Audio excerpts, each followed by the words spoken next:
Hello and welcome to the AVRUM ROSENSWEIG show. Welcome to one of the internet's best podcasts, where we dive deep into the lives of the extraordinary and fascinating people who leave an indelible mark on our world. Join us as we explore their captivating stories, remarkable achievements, and unique perspectives that shape history and inspire generations. Get ready to embark on a journey through the lives of inspiring people unlike any other.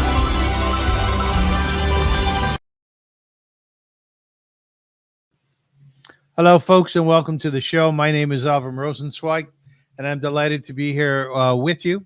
The series that we are partaking in today is called Parsha and Prose, and I am doing that with my dear friend and my colleague, Rabbi Shlomo Gemara. How are you, Rabbi? Baruch Hashem, thank you very much. And you?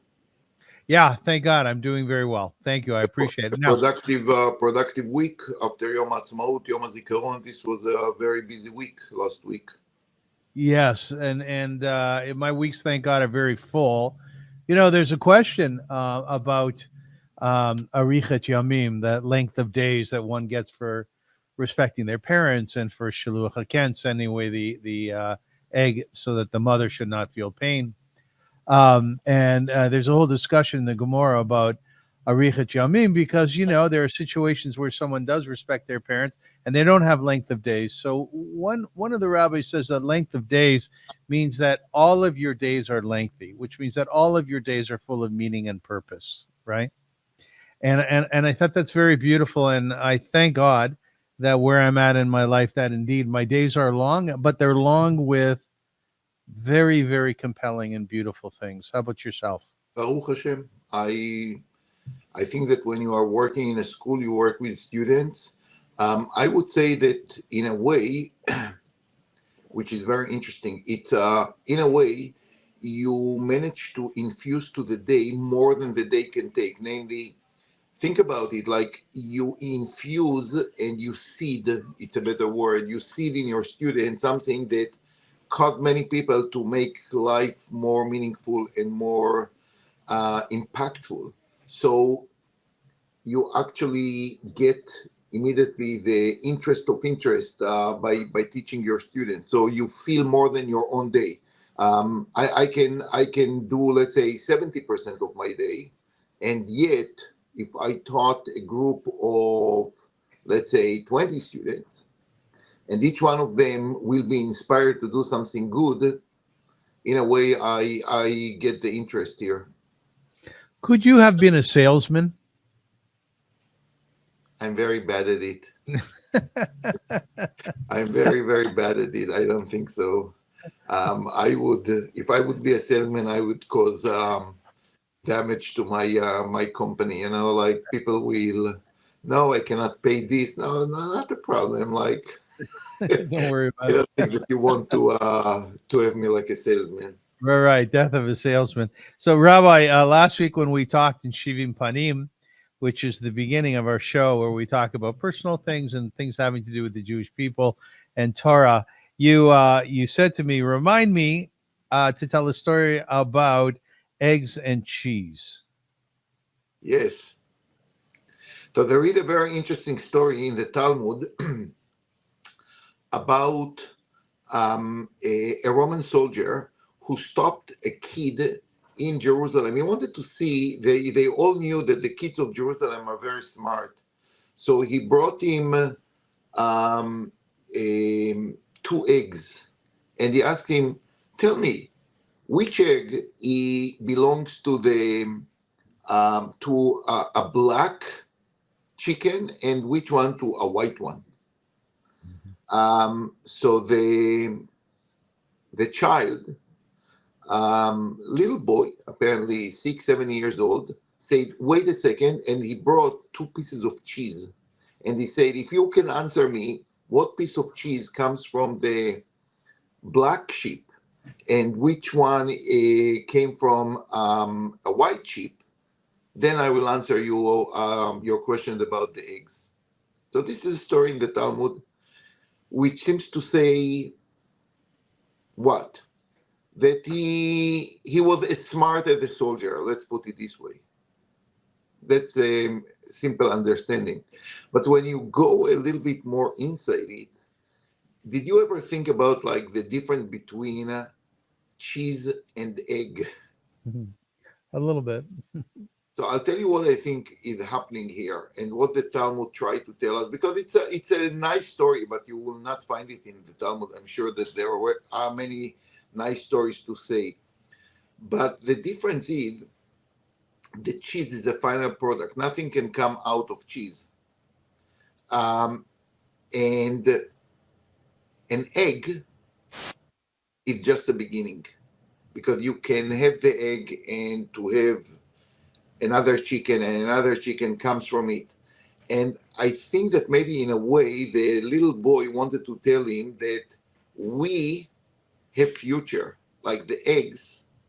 It does not make a difference if it came from a black or a white one. And by the way, you might see it when the egg will become like a chick. You will see if it's a black or white. But the Romans came to the point where there will be no future for them, like cheese. That is a final product. Nothing will come out of cheese. It just can go sour, and that's it. What do you think? I love it. Yeah, I love the stories. I love the Agadata in the Talmud. That's Yeah. why I like Masechtas Sanhedrin, which we finished a little while ago, full of beautiful Agadata. Now, in talking about the Talmud, I just began a new Gemara, which is called Shavuot, and it's all about naders, all about commitments and promises and things like that.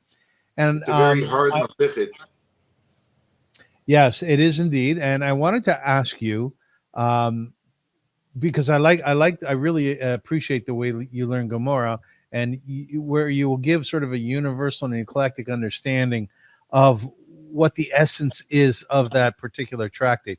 So I wanted to ask you in Shivim Panim, before we dive into Parsha and Prose on Parsha Acharei Mot-Kedoshim through the lens of Catcher in the Rye, what is the essence of this Talmud, Rabbi? What is the essence of what the Torah? Maybe I think you owe our listeners just some explanation of what is Shavua, what is Nedarim. So I'm not sure that everyone understands it, and then I will give you my take on it.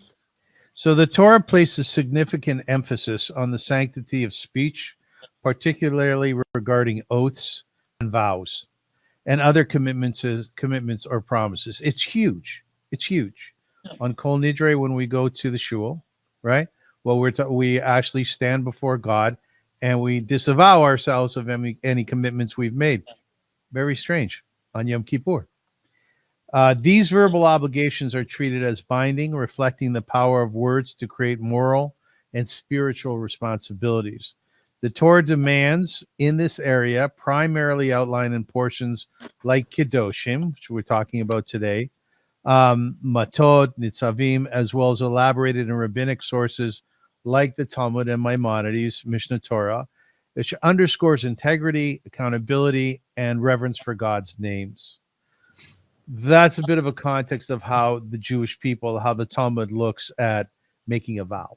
Yeah, it's a very serious issue. And our sages go that far to say that if a person does not stand the promise he made, God bring all kind of calamities to the world when people don't keep their word, which tells you something very serious about the nature of speech.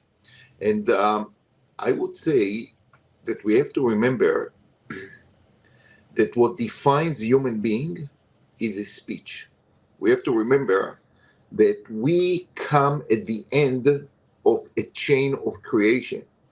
So if we believe that God created it, or even if you are believe in evolution, or believe in both, by the way, that God created the world by evolution, a very interesting topic for itself. We have to remember that what separates us from any other animal is our ability to speak, to communicate. Because the Torah said, "Vayi Adam lenefesh chaya," the person became a person who could speak. So our speech defines us as human beings. And therefore, it's so holy and so important that your speech will be worth something. And you just mentioned Kol Nidre, which is a fantastic example to the power of speech. And I want to explain it because actually many non-Jews understood the Kol Nidre as a way not to be loyal to what you said. And they said, how can we make business with Jews when we know that the most important tefillah for them is canceling all the Shvuot and Nedarim, all their promises. And it was a serious legal issue in the 12th, 13th, 14th century. But the idea, and by the way, Kol Nidre is not something that is mentioned in the Torah. But I think here is the idea. The fact that you have to ask and to regret your promises mean that you pay them respect. Because if you don't respect your words, you don't have to go through a process of going backwards and to say, okay, I cannot stand my commitment. Because the words are such a strong commitment, although we do them voluntarily many times. Shvuah and Neder most times are a voluntary act, but we pay them great respect. A word is holy. Once you committed yourself to something by saying something, this is a very serious issue. Only a very long, painful, and sometimes embarrassing. You have to go to a Talmid Chacham to annul the promise you made, and this creates a culture of seriousness about the things we say. So I believe that Masechet Shvuot and Masechet Nedarim tells us a great deal about commitment, verbal commitment. It's not something that should be taken, easily and lightly. This is a serious issue. So we start Yom Kippur. We are going to say, God, we promise to be this, and we regret this, and we will be so much better. This is a commitment, and starting the day with Kol Nidre means your words in these days are important. Don't think that you are going to say words and day after you are going to forget what you said. It's beautiful to say al-chet, al-chet, al-chet, but these are words, and words by us carry huge importance. So by starting Yom Kippur with Kol Nidre, we actually say, God, we understand everything that we promise we are going to take very seriously as much as we can. Well, what does one mean when they say Beli Neder?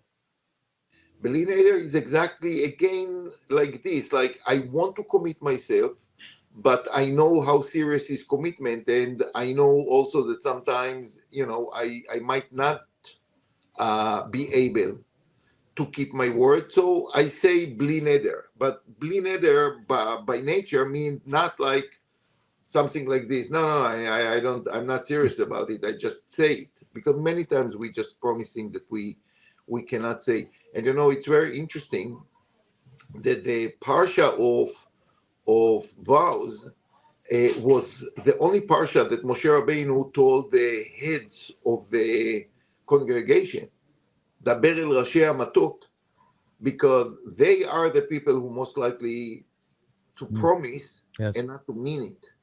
So when we say Bli Neder, we acknowledge the fact that what we say is almost on a level of Neder, but, we take into account the possibility that maybe we will not be able to keep our word. Will you retract a Neder for Shalombite? Well, this is a huge area when you can or can't retract a Neder. I did not learn Masechet Nedarim or Shvuot recently.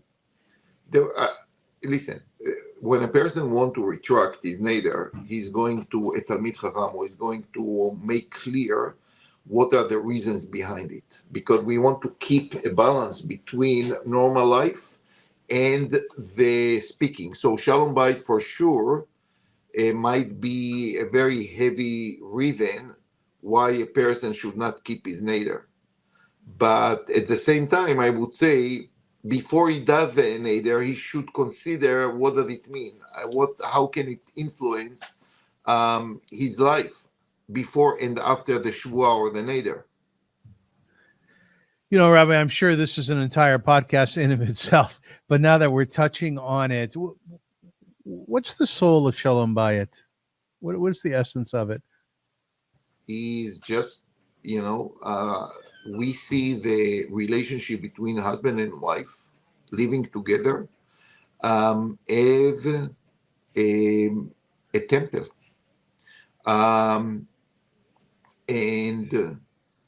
The famous drasha of Rabbi Akiva that ish and isha have two similar words, which is aleph and shin, and you have by the ish the yud and by the isha the hey. Two people together must be different in many, many ways, no matter what. The potential for ash, for fire, is huge one. Mm-hmm. We disagree. We have sometimes different directions. So it's very easy to destroy a relationship in a house.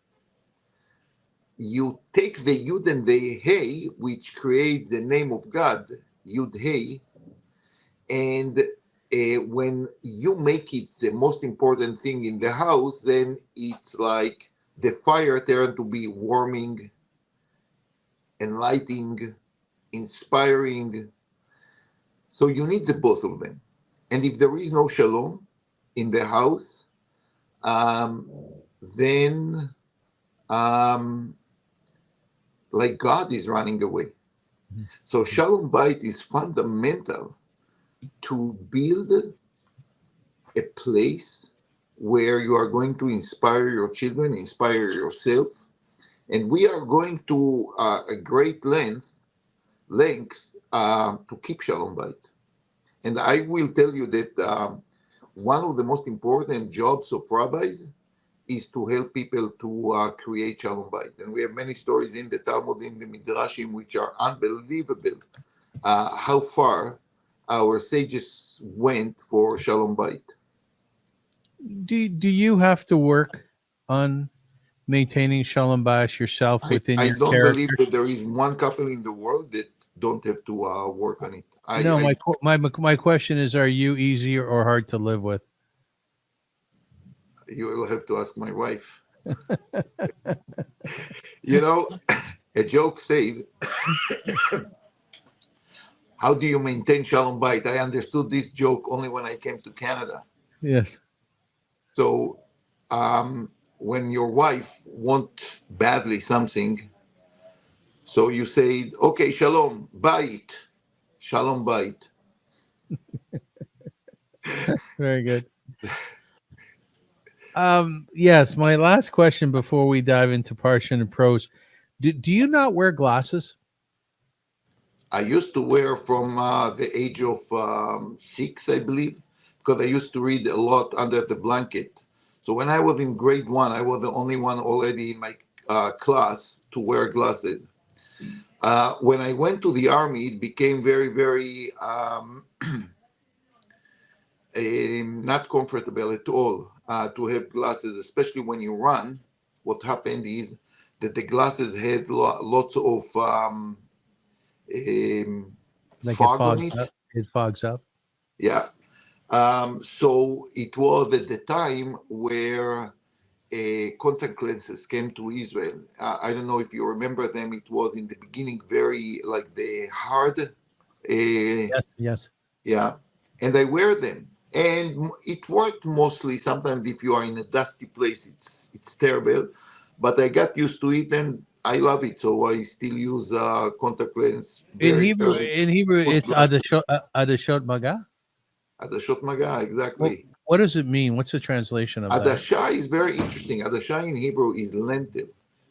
Maga, touching. So it's like the shape of the contact lens is like a lentil, like it's small and rounded.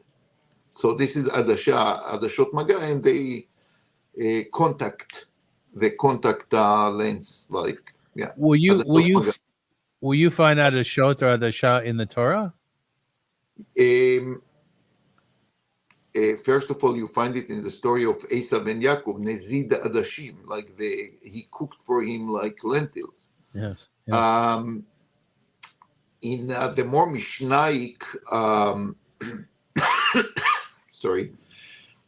literature, it's a very important measurement of tuma. So, what kind of bone will be metame kohen? Etzem ka'adasha, like a small piece that looks like a lentil, will be enough to defile a kohen who comes in touch with it. Yeah. Are you fascinated by the Hebrew language and how it was constructed in modern day? I think it's one of the miracles of the Jewish revival. The fact that a language that was not spoke for thousands of years, yes, became like the language that unites so many people from very different backgrounds. This by itself is America. I don't think that it ever happened in any other language. I cannot imagine, for example, that the ancient Greek will be revived somewhere, or Latin, which is more common, will be revived. The Hebrew came from the grave. It's mamash tchiyat hamitim. Why is a grenade called a rimon? Because when it explodes, like it explodes to very small pieces, sharp nails, like so, and it explodes, and that's exactly what happened to rimon, to pomegranate, where it explodes. And I don't know if you ever saw a real, not the one that they sell in stores, but in Israel you have many trees of pomegranate. So let me tell you what happened is that at a certain point, and the pomegranate on the tree will explode, and the little seeds are going to spread around. That's a beautiful way of the pomegranate to have, to spread around. And I think that they just took this idea and what is grenade in English? I believe that's the same idea. No, grenades are like little parts of a fruit. No, I don't know. Like pomegranate. Interesting. I don't know if there is a connection or not, but I tend to think so. All right, I take notes. I take notes during our podcast for things to follow up with you on. Absolutely. And the connection between English and Hebrew, I'll just give you one example that I gave my students 2 weeks ago. We have the word in English of love, ahava. And you think about it, and I'm pretty sure that it comes from Hebrew. And I'll tell you why. You saw the I love New York, for example, on posters and things like this. You have I, a shape of a heart, and Y. How do you say heart in Hebrew? Lev. Live, love. I love New York. I live. I think it comes from there. I told my student that I'm sure that many words in English are coming from Hebrew. And one of them actually said, okay, Rabbi, what do you say about pizza? And I thought, okay, this is Italian. I just spoke about English. But then it took me like another few seconds. I said, wait a second. I think I know. How do you say like round bread in Hebrew? Well, the Torah is telling us in the Parsha Vayera that AVRUM offered his guests, the Malachim, pat lechem. What is the difference between pat lechem and lechem? Lechem is a loaf. Pat lechem is a round loaf.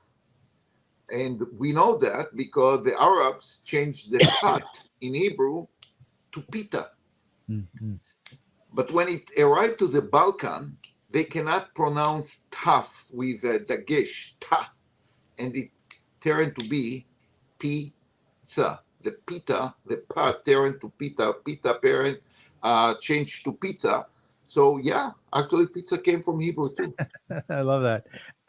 Just to add, by the way, it sounds like we both have colds. Just to add what you were saying before about Lev, I was so taken by the fact that Kelev comes from Kol Lev, that a dog is all heart. And if you've ever had a dog or spent time with dogs, you'll know indeed that that is the essence of what a dog is. It's all heart, all heart. But you have a cat, so how? You tell me, Khatul. Where does Khatul come from? Well, Chatul, I don't know. I think Chatul is a very modern word in Hebrew, namely a modern word in terms of, I don't think it says anywhere in the Bible. I will be quite surprised. Not that I remember everything in the Bible, but Chatul seems to be something like from the Mishnah or from the Talmud. We know the Shunra, the Shunra from Chad Gadya, which is Chatul. But maybe it comes from Arabic or something like that. I don't know. Rabbi, is there not a Gemara that says that if we didn't have the Torah, that we would learn how to be fastidious from the ants? Right? We would And learn how to be. Tzniut michatul, right? Yeah, So nachon, they b'diuk. knew this animal. They knew this animal, but I don't think that it's mentioned in the Talmud. I don't. Okay. Ladies and Ask your gentlemen, AI. AI must know. we'll go to AI. That's our fallback nowadays. Folks, the series that we do every single week and have so for almost a year now is called Parsha and Prose. And we are delighted to bring it to you today. And we are going to talk about it's dual Parshiot, Acharei Mot-Kedoshim, and we're going to do that through the lens of a classic American novel called Catcher in the Rye. I would like to dedicate our show, our podcast, our learning to the IDF, to the soldiers who are fighting arduously. We're back in Gaza in a big way, and we send out our learning and the salute of our learning to those boys, to those girls, to those women, those men who are fighting on our behalf, on Bnei Yisrael everywhere throughout the world. Do you want to add anything to that, Rabbi? I completely join you with a prayer. It looks like Israel is going to double the efforts to crush Hamas, something that I believe is very, very important. But this always comes with a heavy price. Every price means even one soldier that is injured or killed, the pain of the families, pain of Am Israel is unbearable. At the same time, we have to think about the future. And to try to avoid what happened on October 7th in any cost. Like last week, I went with Chad, with the school, to the Nova exhibit, which I believe people has to see that. People has to see that, like, I think it will give them a different angle. Obviously, I have my thought about it, but I spoke to my students. It makes a difference when you see what happened, or you see all the testimonies of people who survived or not. The most amazing thing is that today with social media, with everyone having a cell phone, people recorded themselves seconds before they were killed. And many people worked on restoring their testimony, their story, and many of it made its way to the exhibition of the Nova. So it's very, very powerful and chilling, I would say. So this is a danger that might repeat itself. We have to remember that the people who did it, you spoke about Shvua. They also have a Shvua. Their Shvua their commitment is to destroy the state of Israel. And our Chayalim who are fighting now for us, they are saving the land of Israel. Without them, there is no question There are too many people who want to take over Israel and not to let the Jews living there. I was looking at the faces of two IDF soldiers who were killed this week. They should rest in peace. And I thought exactly what you were saying, which is today there's a blue sky outside, not for that family, No. not for that family. And So God bless their unfortunately, souls. it's not going to be the same. The sky are not going to be the same, not only for tomorrow and next week, for the rest No, of their life. I This know. is something that change family life completely. All right, ladies and gentlemen, once again, the series is called Parsha and Prose, and we are dealing with a dual or a double Parsha this week, Acharei Mot-Kedoshim. Let me tell you a little bit about that. The Torah portion, Acharei Mot, which is in Leviticus 16:1 to 18:30, and Kedoshim, Leviticus 19:1 to 20:27, focus on themes of ritual purity, moral holiness, and societal laws, emphasizing the need for individuals and communities to align with divine standards. Acharei Mot and Kedoshim, a pairing that brings together two essential themes in Jewish life: holiness and responsibility. Acharei Mot begins in the shadow of tragedy, the death of Aaron's son Nadav and Avihu. From this loss emerges a message of reverence and boundaries, especially in sacred spaces. The portion outlines the Yom Kippur rituals, the holiest day of the year, emphasizing the seriousness of approaching God with humility and preparation. It also includes laws around personal conduct, particularly sexual ethics, guiding us towards lives of moral clarity and of respect. Kedoshim, often referred to as the holiness code, brings holiness into the everyday. It opens with a divine call, "You shall be holy, for I, the Lord your God, am holy." But what does holiness look like? This portion answers with specifics: honoring your parents, caring for the poor, acting justly, telling the truth, and loving your neighbor as yourself. It reminds us that holiness is not reserved for priests or prophets. It is a daily practice woven into our relationship, business dealings, and personal integrity. The novel that we're using this week to study these parshiot is called Catcher in the Rye, and I have a little nachas here because I thought about we should be studying this book in Parsha and Prose. So I called the rabbi this week and I said, "Rabbi, can we do this one?" He goes, "Yeah, great idea." J.D. Salinger's The Catcher in the Rye was first published in 1951, and it's one of the most iconic and controversial novels of the 20th century. Told through the voice of a teenage narrator, Holden Caulfield, the novel captures the raw confusion, cynicism, and the alienation of adolescence in post-war America. Holden is a 16-year-old who has just been expelled from yet another prep school. Over the course of a few days wandering through New York City, he shares his thoughts with readers in a deeply personal, often disjointed narrative. He struggles with the loss of innocence, the hypocrisy he sees in the adult world, and his own feelings of isolation and grief, particularly over the death of his younger brother, Ali. What sets The Catcher in the Rye apart is not its plot, which is relatively simple, but its voice. Holden's tone is conversational, sardonic, and emotionally complex. His longing to protect the innocence of children, symbolized in his fantasy of being the catcher in the rye, reveals the deep emotional currents beneath his outward sarcasm and rebellion. Though widely banned and debated for its language and themes, The Catcher in the Rye remains a powerful coming-of-age story. It continues to resonate with readers who see in Holden's struggle a reflection of their own questions about identity, purpose, and belonging in a world that doesn't always seem to make sense. Rabbi, one of the questions that people often have is, before we get into the soul of this, and it's going to be fascinating, I know, why a double parsha? How does that work? We have to make sure that we have the curriculum, which is the 5 Chumashim, read within a year. We have to take into account that we have almost the same number of Parshas and weeks of the year, which is about 52.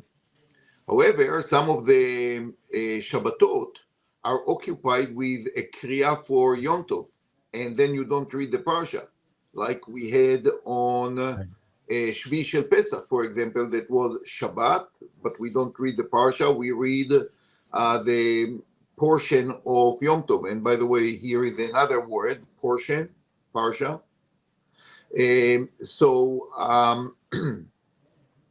You need to compensate. Like you have to finish within a year, you have to finish all the 52 parshiot or 53 parshiot. So what are you doing? You combine 2 to 1. When you have a year where there is no yontifs falling on Shabbat, then you don't need it and you will read the Parsha as it is.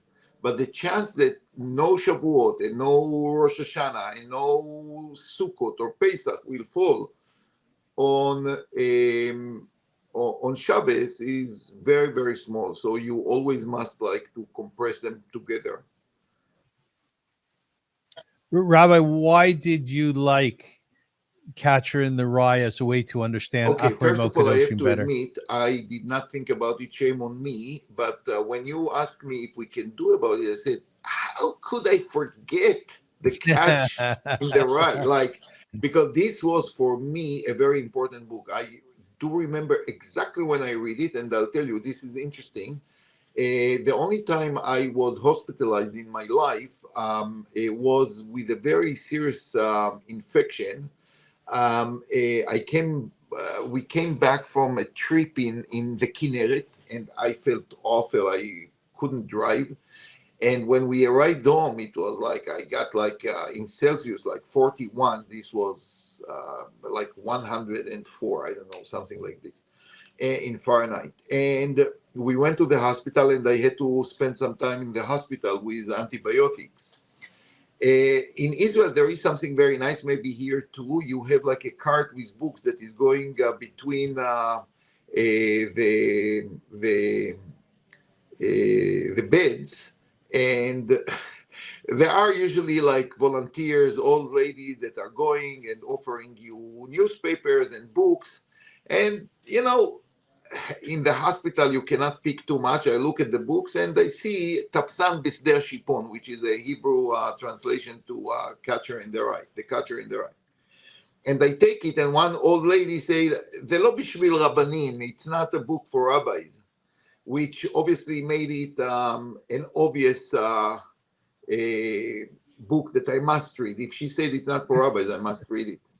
And you know what? Honestly, very few books change my views. I wouldn't say my life, but my views on life is The Catcher in the Rye. I was already a teacher, but it was the first time that I started to see the world through the eyes of my students. You know, what happened to us as we get older, we see the world through our eyes, through our experiences. We forget, what does it mean to be a teenager? What does it mean to get into troubles? What are the issues that bothers young people? And you know what? I think this day or few hours that I read it, I couldn't eat anything. I couldn't talk to anybody. I was so like absorbed by the book and its power that I can say clearly the way I started to see the world was very, very different, because I knew that there is a way I see the world and there is a way that my students see the world. And my job is to help them not to become like Holden, like to give them some ideas how to interpret the world that they see around them, which is very different from my world. So this was a very, very impactful and powerful book on the way I was thinking as a teacher. How does Holden see the world? How do teenagers see the world that's different than you? You know what? It's hard to be a teenager. It's just hard. They have to make sense. It's, I must say, lots of fear. I can see with many, many students, it's not the excitement about, wow, I'm going to university, I'm going to have a job, I'm going to, no, it's not working. With many, many students, they see it with a great fear, like it's a new world of adults, of requirements, of expectations. They look for something real, and everything, like Holden described it, around them is very, very phony. Sometimes even the parents, when a student hear from his parent, if you learn this and this, you are going to have such good life, and he see himself in his own eyes that this is not true. You spoke about Shalombite. But Shalombite is not only at the home. It's in the school. It's in the Shalombite with his friends, and he see that there is a huge difference between the expectation of the adults around him and what he really needs. That create a very serious area for doubts, for questions, for not understanding what's going around. And when you are in a place that you are not familiar with, you became anxious, you became fearful, and dread what is the future is going to hold for you. And once a teacher can understand this, he can really start helping these students. If he does not judge them, he understands that it's a very important stage in their life. They have their difficulties and their struggles, and sometimes you have maybe to keep aside, to let them learn how the world works and to shape their ideas about the world around them. So, yeah, I would say that every educator must read it, and it's better to read it a few times throughout your life. I see with my son who's 19 years old, and I often tell him, I said, Noah, 3 years ago, 4 years ago, you were 15 years old, and your sense of self was not highly developed, and your ability to look around at the world outside of you and to be aware of all the entities that exist and the behavior of humankind. And as you said before, adults, what they say, what they mean, and very often how adults lie. They'll tell you one thing and they'll actually mean another, or they'll behave differently. I said, but now you're 19 and your eyes are opening up and you're starting to see those dynamics which were not evident to you before. And it is scary. It's very, very scary. It's like being in a dark room and then the door opens just a little bit. There's just a little bit of a crack to see the light, but that light can be overwhelming in your eyes, overwhelming in your heart. And I see how much he works to try to understand what was there for many years, but that he never really saw, and now he's seeing more clearly. Absolutely. And in the Catcher in the Rye, it's very intense, like the experiences. I think that the whole book is within a few days roaming the streets of New York. So everything is very intense, and some episodes are more profane, and the language is not exactly for rabbis. Let's admit it. But it gives you a very clear picture of how troubling the life and the views of teenagers can be. And it's so wonderful that maybe you can help one person at a time for one thing to see things differently. This is certainly one of the things that I feel very privileged to do. Sometimes just, to, as you said, just to open the window a little bit to show that there is some other ways to understand the world. This is very, very important for students. Rabbi, you never swear? No. Really? Never? Never. Okay. There are things that,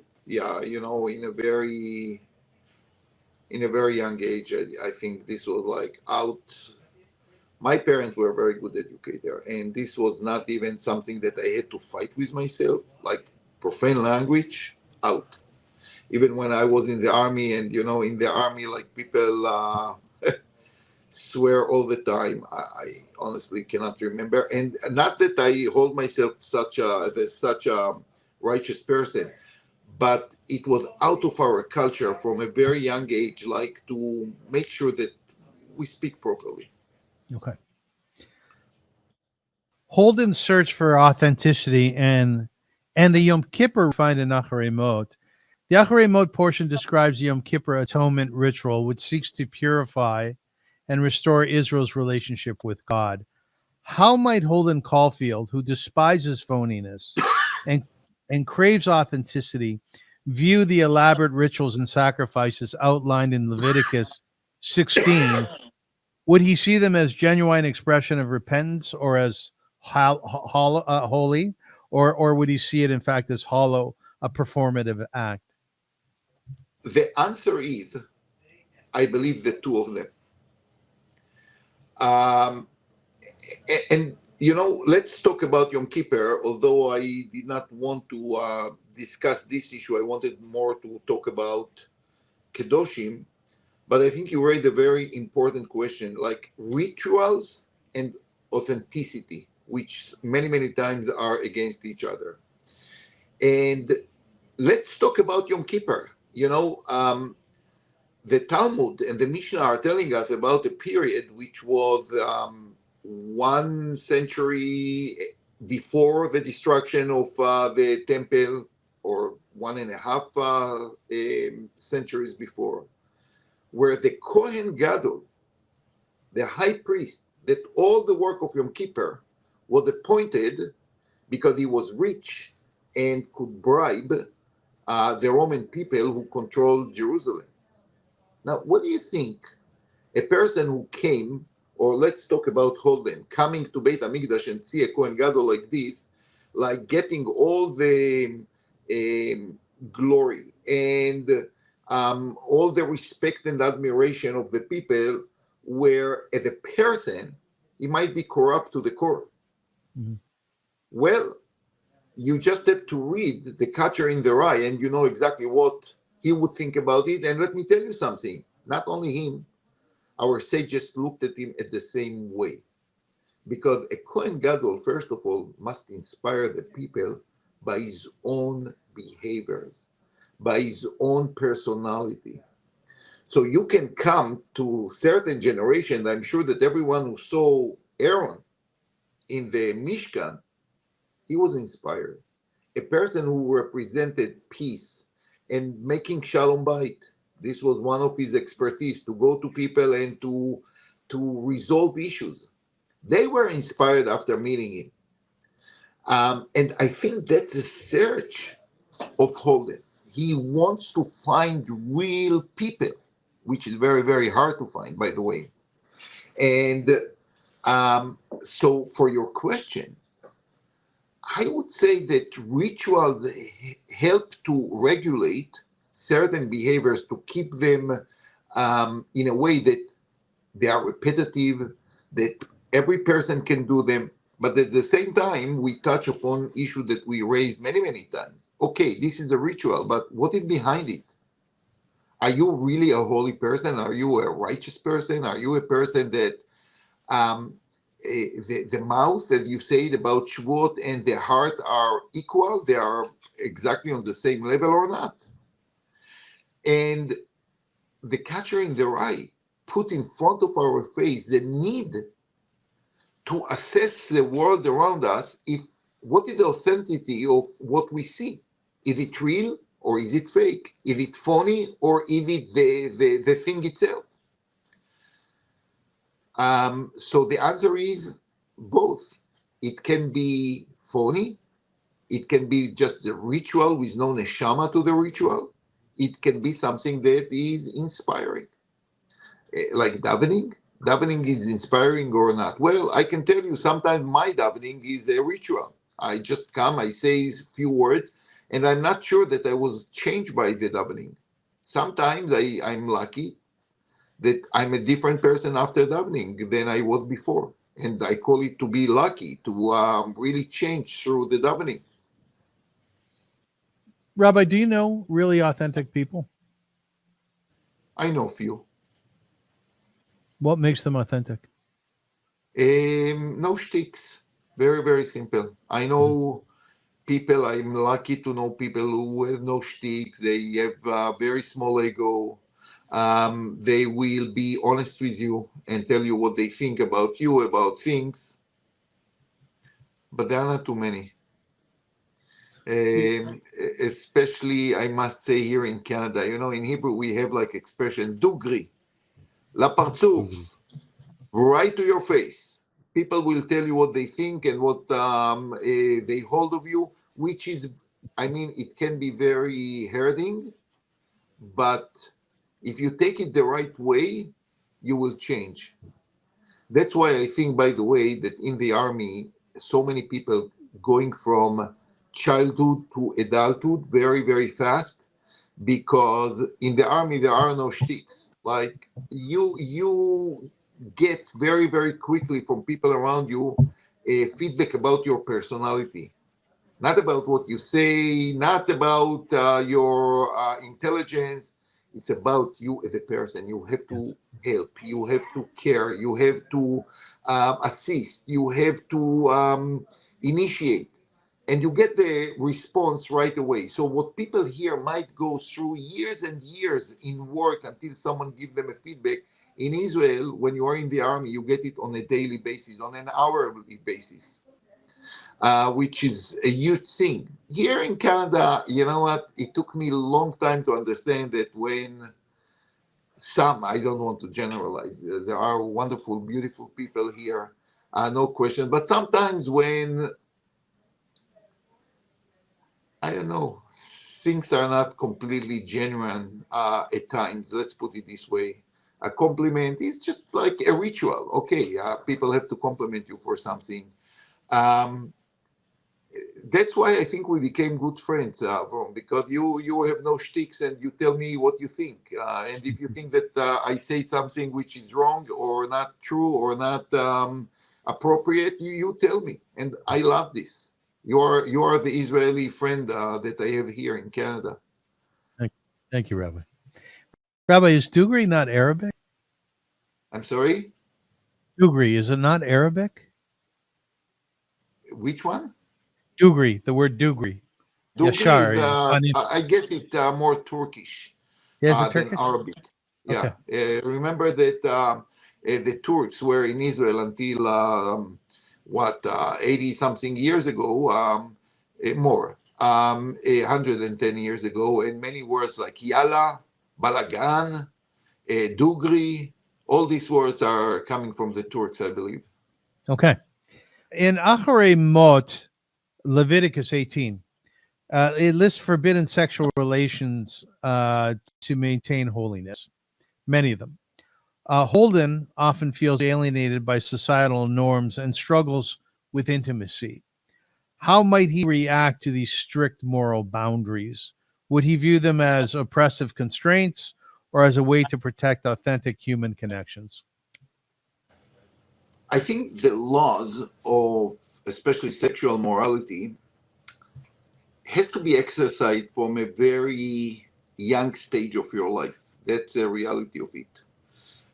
The way Holden found himself, and this is the important issue here, he found himself waking up to a world that is completely new for him. And at this point, every mitzvah, every rule seems to be like shackles on your legs, something that restrict you, something that bound you to a certain thing, and that's why people want to throw it away. We resist any influence from the outside, especially when it's a restrictive one. So in the case of Holden, I do believe that he would not accept anything that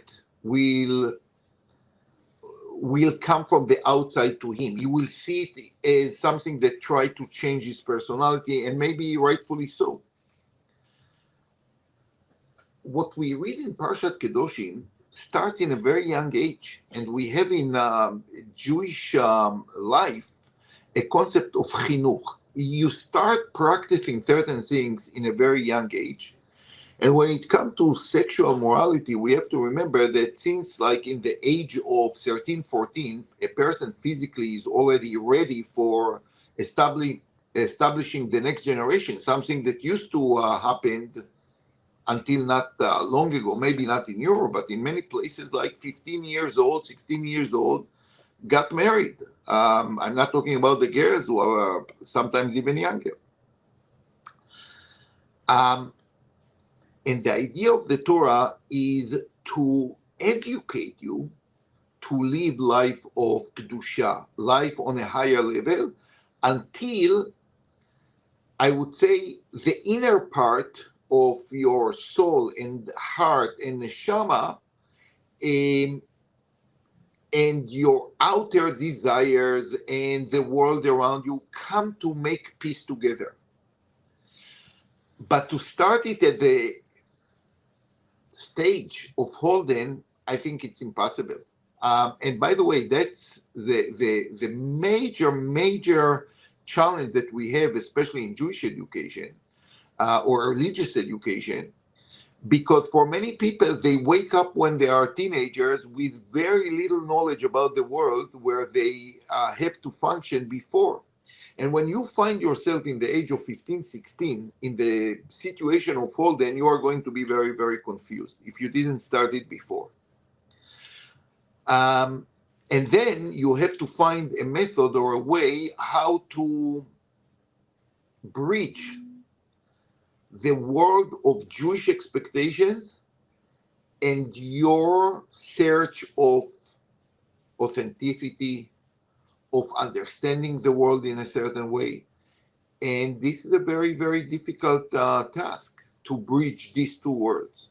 So if you don't start it in a much younger age, you will need to have a great rabbi, a great teacher. Apparently, if you find yourself in the age of 15, then parenting was not very successful until now. And this is a huge challenge because many of our students, when they are 16, they were not educated to love and to understand the beauty of Kedoshim to you, of being like holy and to live authentic life. Are younger people in the Frum community taught that who go to yeshiva? I think in some circles, I'm not sure in all of them, but there is, I think in the Hasidic community, there is more talk about moralities, but I'm not sure because I'm not there. But I have a feeling from talking to people that apparently there is a degree of education, even about like serious issues that troubles teenagers. But you have to remember that these people, I'm talking about 90% of them, or maybe even more, will not find themselves roaming in Central Park, wondering about the ducks there and what they are doing in the winter. And they are not going to have any issues with prostitutes, as it described in The Catcher in the Rye. So the whole situation they find themselves is very, very different from Holden. But listen, a person who is a teenager is a teenager. It doesn't make a difference if you are in a yeshiva of Satmar or a person who grew up in New York City. But as I said, the previous education, the social structure are different and will support a person who come from a frum world better than a boy who was never educated about like how to deal with the new reality of a person in when he's 15 or 16 years old. Have you met young teenagers who you can see the holiness in them? I can see from time to time, yes. Absolutely, yes. I think that we spoke about a religious intelligence, and I can see people who are tending to live life of internal integrity. I'm not talking about the expectation from the outside, but they develop a personality where the inner personality and the world around them live in peace. Not too many, very, very hard, very, very hard. By the way, about 200 years ago, there is a Tnuat Musar, like the movement of Musar, in yeshivot, that came to bridge this gap between living meaningful life and not just holding the rituals. And today, I don't know many people who are still like learning Musar and trying to perfect their inner world and to bring it to be in a peaceful way with the world around them. Unfortunately, what I see today in many from people is kind of arrogance, which to me is against everything that the Torah is teaching you when it comes to your inner peace. Be humble, don't be judgmental, understand that the people are facing all kinds of difficulties, don't come with a huge ego. I can see a major difference between when I was 20 years old and today. Because when I was 20 years old, I saw people who are what they used to be called musarnikes. They were people of musar. They worked on their personality on a daily basis, and they were different people. They were holy in a certain way. Absolutely, yes. Today, I don't know many people like this.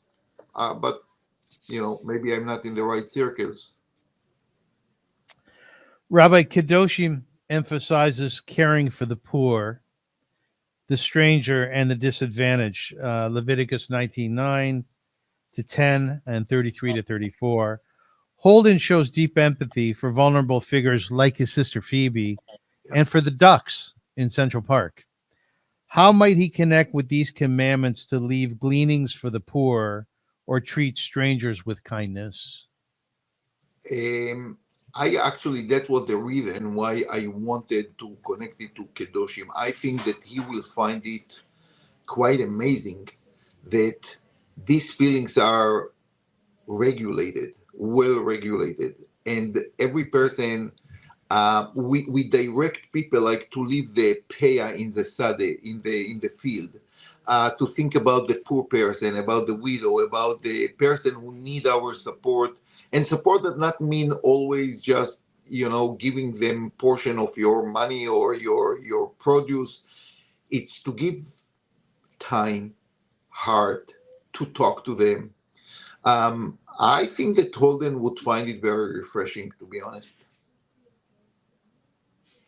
What do you base that on? I don't know, like his personality, troubled personality. I think he would find this to be something very unique, authentic, a culture that care about other people, not because one day you feel the need to help someone, but it's like ingrained into the culture that you always think about other people. And as I said many, many times, I think that the greatest contribution of the Jewish people to the world is to take the wonderful feeling that many human beings have. They don't have to be Jewish for this. And to show them how you can apply it in your life. You don't have to look for opportunity. They are there. Every person has a time that he gets his the check from his employer, and the idea of peah in the old time. Today you can give like a portion of your salary to good causes that help people. I always like now to go to Costco, and they at the end they ask you if you want to contribute something to sick kids, which I think is fantastic. And this is exactly the idea of the Torah. Like, before you are going home and happy for all your shopping, think about the people who are less fortunate.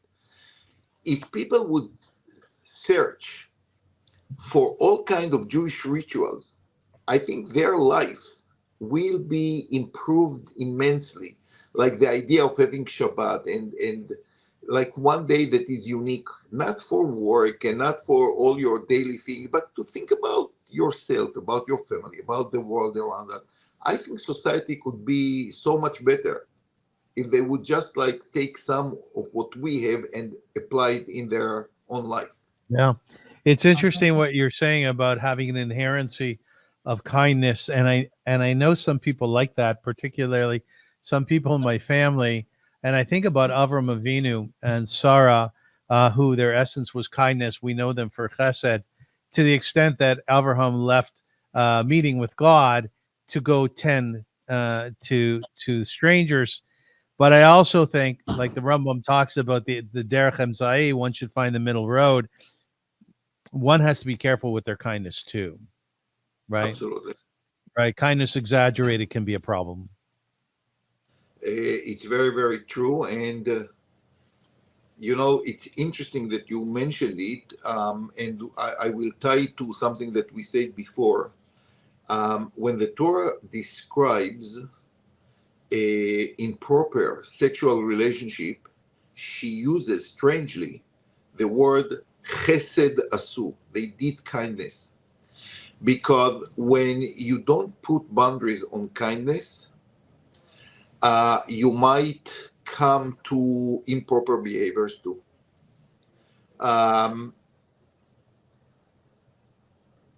So yes, every good thing also have to have boundaries. We have to put boundaries for everything and to do it in the right proportion. And I'll give you just one example. To give tzedakah is wonderful, but you know that our sages limit the money that the person gives tzedakah. It cannot be more than 10th, or if it's a righteous person, 20% of his money. Because at a certain point, it becomes like addiction, and you don't think about the needs of your own family, your children, other causes. So even for something like this, you would say, what? They get involved in something like this, a person wants to give, why shouldn't he? But there are other considerations. Even when we want to give, we have to make some boundaries. You know the story about Kapa Parsa le'ani beyadea shilcha la'evyon. We don't have time for stories. Maybe one, we have to do some podcast about Jewish stories, Jewish good stories. I'm writing it down. Write it down. It's a good story. I'll tell you that time. Rabbi, there is a quote in Catcher in the Rye, which I find very interesting. There's a number of them. I'm going to read a few. You can actually pick up on what you want. One of them is, I'm the most terrific liar you ever saw in your life. It's awful. This is from Holden. He is admitting his tendency to lie. Another one is that people always clap for the wrong things. And then there's another one. Don't tell anybody anything, because if you do, you start missing everybody. And finally, what really knocks me out is a book that when you're all done reading it, you wish the author that wrote it was a terrific friend of yours. Excellent quote. And there is a very good reason why Salinger became, like, overnight a bestseller author.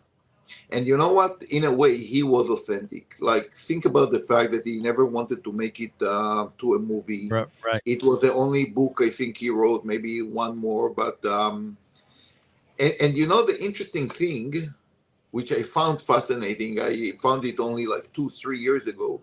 The only interview that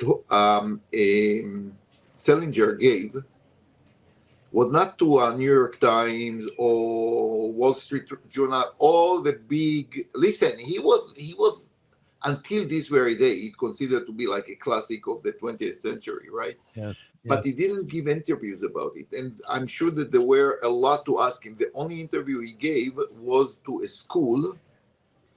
a high school. They had a newspaper and they wanted an interview with him. I think a school in Vermont or New Hampshire or something like this. This was the only newspaper that he gave an interview to. Can you imagine? Yeah, and there was a documentary made about him as well. They tracked him down. Where he was. I would love to see. No, it's fascinating documentary. He passed away a few years ago, I think. Yeah, he did. We will have to cut it now, AVRUM, because I have to run to my next meeting. I apologize to our listeners and viewers. So All right, so let's wrap it up. Then I want to thank you, Rabbi, very much for a wonderful shiur class podcast, and I want to thank all of our viewers and listeners. We will be back with you, God willing, again next week. But until then, have a beautiful week and a beautiful Shabbat. And we really, really appreciate your support. Thank you. And as they say in Yiddish, seid gesinnt. Amen.